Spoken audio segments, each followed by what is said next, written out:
Meus caros amigos e amigas, vocês estão no canal Espiritismo Explicado, eu sou Lazarino Barbo.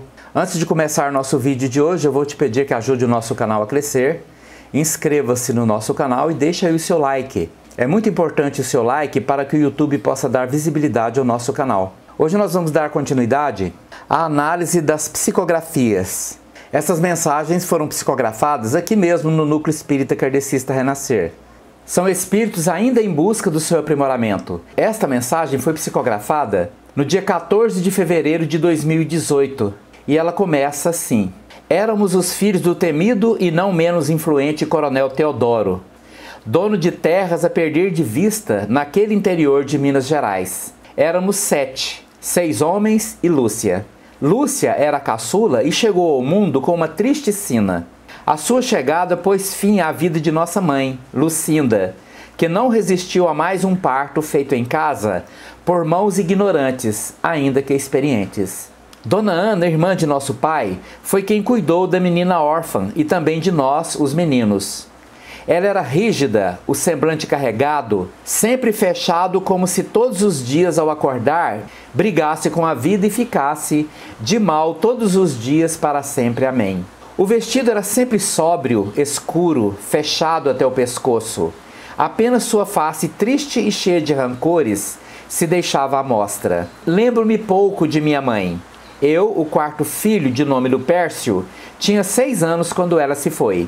Aquele dia para mim apenas foi um entre tantos outros dias estranhos que tivemos na infância. Tia Ana tentava com muito esforço nos fazer disciplinados. Mas éramos 6 homens com o sangue do coronel. Quando chovia, saíamos correndo e gritando, alucinados pelos pastos, sem que nenhuma ordem ou as ameaças de nossa tia nos fizesse voltar para a segurança do casarão. O casarão era onde vivíamos. Durante os dias, sob a luz do sol, éramos livres para ir e vir pela propriedade e vizinhanças. Mas assim que o sol ameaçava se deitar no horizonte e a sombra surgia no céu, nossa liberdade acabava e tínhamos que estar reunidos na sala para o jantar, limpos e comportados. Colocávamos meias, sapatos e calças compridas. Exigência da tia Ana, que meu pai nos fazia cumprir. E após o jantar, nos acomodávamos nos sofás da sala central aguardando a ceia. Apenas nessas horas eu me juntava a meus irmãos. Durante o dia, eu me distraía cavalgando, nadando, caçando ou perseguindo os animais. E me esquecia por completo dos demais. Esquecia-me até que havia a tia Ana. Quando estávamos reunidos, eu costumava olhar meus irmãos e minha tia com atenção.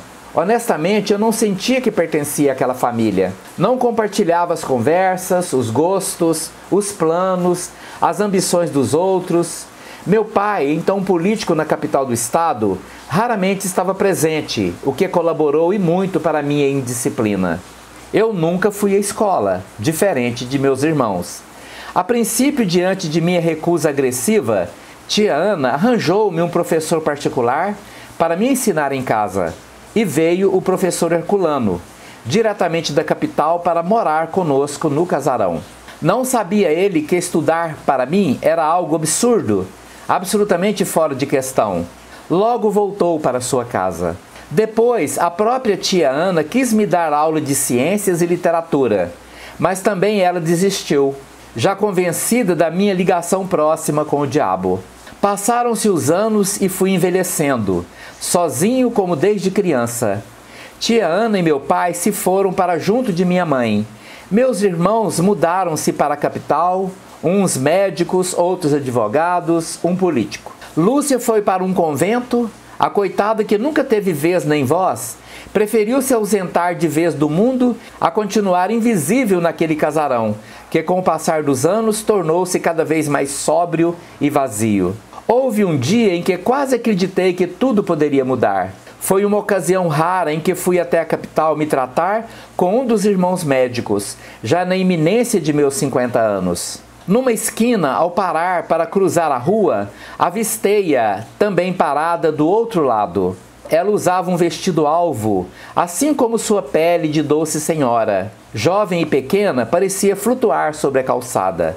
Naquele instante, sonhei alto, e ali experimentei a alegria do primeiro amor e desejei não mais seguir sozinho. mas diante de tanta emoção, meu coração parou de bater.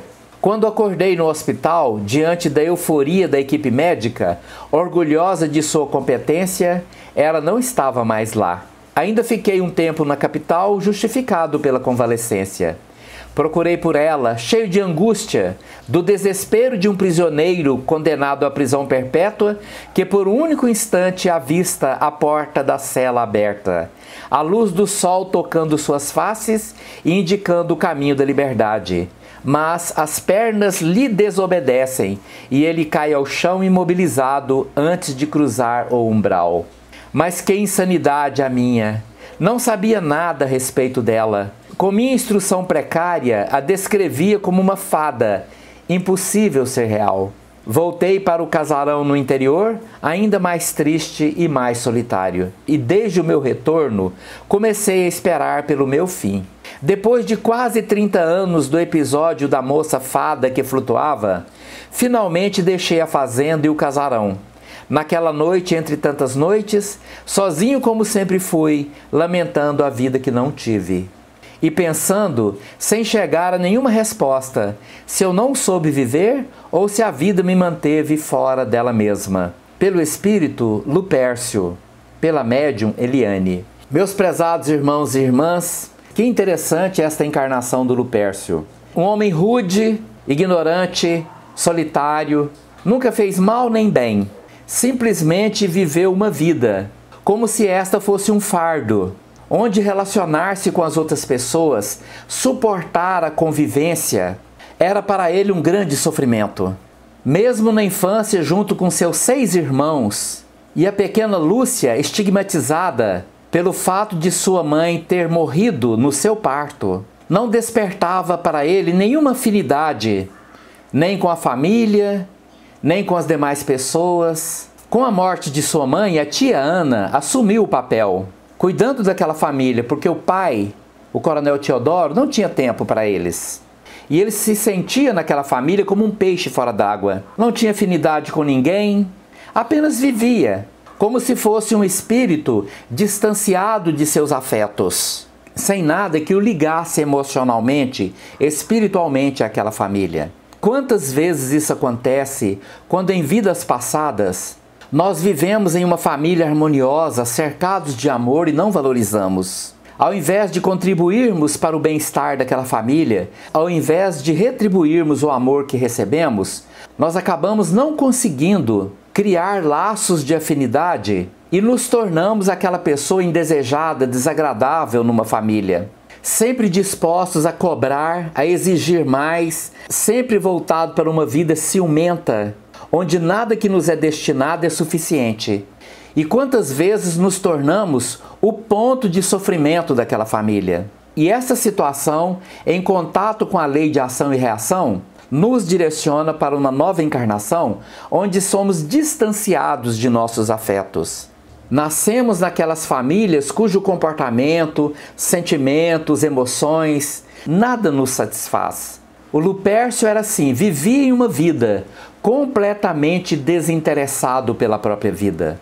Não quis estudar, nunca se interessou por mulher nenhuma, a não ser um dia quando já estava com 50 anos de idade e tendo que ir à cidade para consultar um de seus irmãos que era médico, ele olha do outro lado da rua uma mulher que num instante preencheu todo o vazio do seu coração. Ali na calçada, tão próximo dele, um ser especial, provavelmente alguém que ele já conhecia de outras vidas, alguém que lhe fora cara, um amor de outras vidas.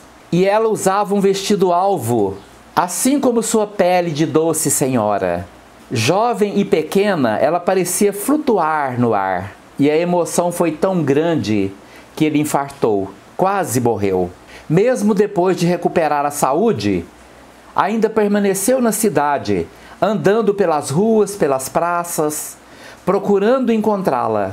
Mas isso não aconteceu. E ele volta para o seu casarão. 30 anos depois, já bem idoso, ele volta para o plano espiritual.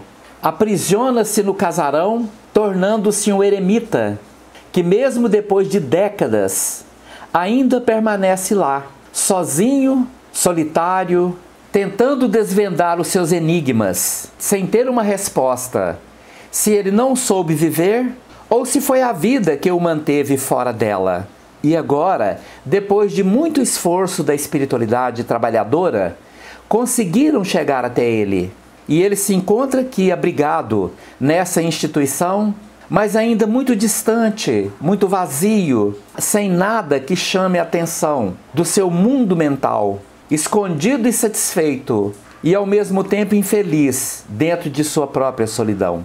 Que Jesus o abençoe e o proteja, que Maria de Nazaré o cubra com seu manto de luz, para que ele tenha condições de libertar-se deste mundo solitário onde ele se escondeu. Muito obrigado pela sua atenção. Se você gostou desse vídeo, deixe aí o seu like. Muito obrigado.